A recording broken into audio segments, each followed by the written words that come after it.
Last NBA draft nugget I want to get to is a draft position.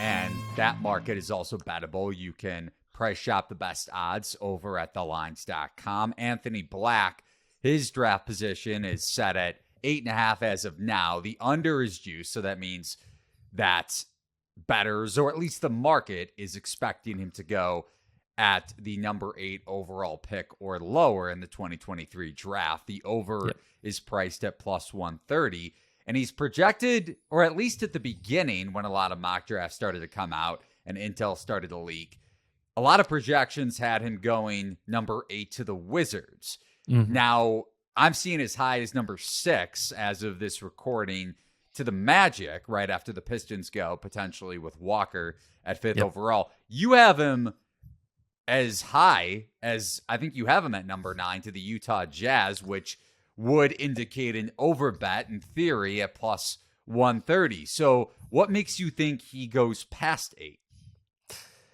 Yeah, so I could definitely see him going before that, but here's the case basically for why, you know, the value that you get taking him after, you said 8.5 was the position. Right. So yeah, the value proposition is basically like there's a definite top 6 in my view in this class.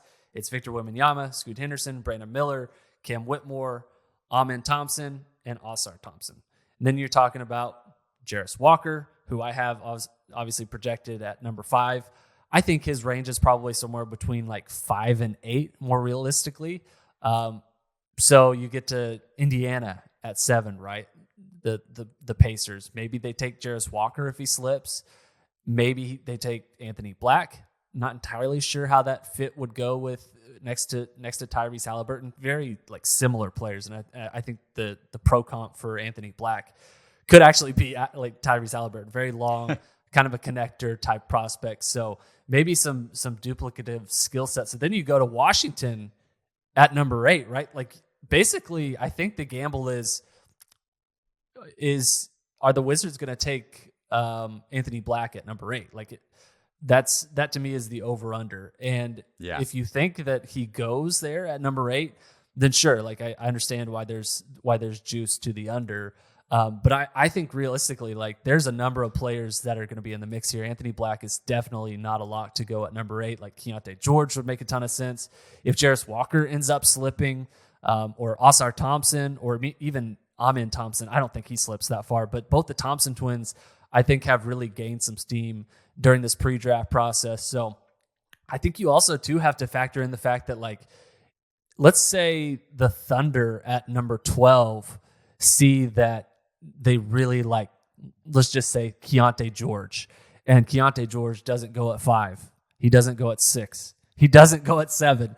And suddenly Washington's on the clock and they're like, well, we like Anthony Black. We like, some of the other players here, but we're not in love with them. And OKC just says, hey, we really, really like X player, and we'll trade you a future first round pick to move up 4 spots. What do you say? Like, we'll flip picks and we'll give you our future first next year. That would be kind of interesting. I think there's some outs too.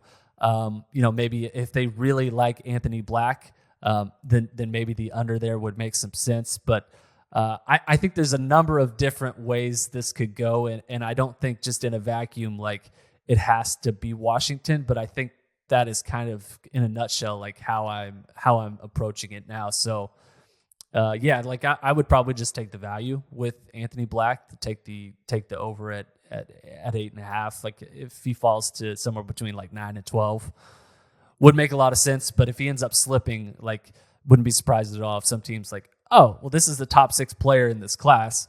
I'm definitely going to trade some future assets to make sure I can get him. And he may be gettable like in that 6, 7, 8 range, depending on how Orlando, the Pacers, or the Wizards kind of view that kind of tier of prospects in this class. Yeah, and the big thing with Black, at least to me, is he's got to improve his shot. We saw that in the tournament. Really good off-ball defender, really good two-way player, really good shot creator, to your point about Halliburton. Halliburton was probably a little bit better of a shooter in college. Oh, no doubt. Still, very similar profiles in the sense that at each end of the floor, and also a shot creation. But the draft betting market, man, is so interesting. I don't know if you remember this from last year with Woj reporting. I don't know exactly if it was the day of the draft or the day before the draft, saying that Paolo Banchero isn't going number 1 overall, and then pretty much excluding Banchero from the number 1 overall pick. And then little do you know, steam comes in days before the draft, probably 24 hours, and then an hour before the draft tips off, Banchero is all the way down to minus 2,000, somewhere around that figure. I think he was as high as 20-1 the week or 5 days before the draft leading up to it. And then all of a sudden, steam comes in on Banchero, and now you're seeing more and more sports books, if they weren't already limiting bettors, putting more limits on a draft betting market like this. We saw it with CJ Stroud in the NFL draft when he was bet down very quickly an hour or two before to go to the Houston Texans. So this market, man, I know you're in Oklahoma and there isn't legal sports betting. Hopefully, knock on wood, it happens sometime soon. But the perspective for you, I'm sure, is intriguing because, I mean, there's nothing you could do about it. Right. Yeah. Like that's why I was happy to make a trip to the Combine in Chicago, try and place some bets. I follow the markets like very closely. I love the draft props market, both in NFL and the NBA draft. There's a lot of swings. It feels like that market has definitely like tightened up to where it's pretty sharp, and they will limit, like they have a pretty good idea of like, okay, Woj just tweeted like this has to swing things. So it's very volatile. But yeah, last year, like, you know, I think several days before the draft, Banchero was like pretty widely seen as like a, you know, top 3 pick, but more likely to go like 3 or 4. And then I think it was the day of, Woj tweets something like Banchero's like catching steam and could be the number 1 pick in the draft. For a while there, it looked like it was, you know, Jabari Smith from Auburn. Ted Holmgren was maybe in the mix there, and Banchero just kind of late in that process, or at least publicly, took the reins kind of as the favorite. That's not the case this year. Obviously, Victor Wembanyama is definitely going number 1 overall. And in fact, when I was in Chicago, I think there's, you know, like minus 20,000 odds. I think I put like $5 on it so I could get like 5 cents or something, just kind of as an LOL. So I could say that I was correct. But yeah, like there, as you go kind of throughout the draft props in this class, there is some value to be had. I still think if you kind of game theory and kind of go through each position, kind of which team fits where, which player fits where, and maybe, you know, you're even considering in some potential trades and willingness for teams to maybe kick the can down the road.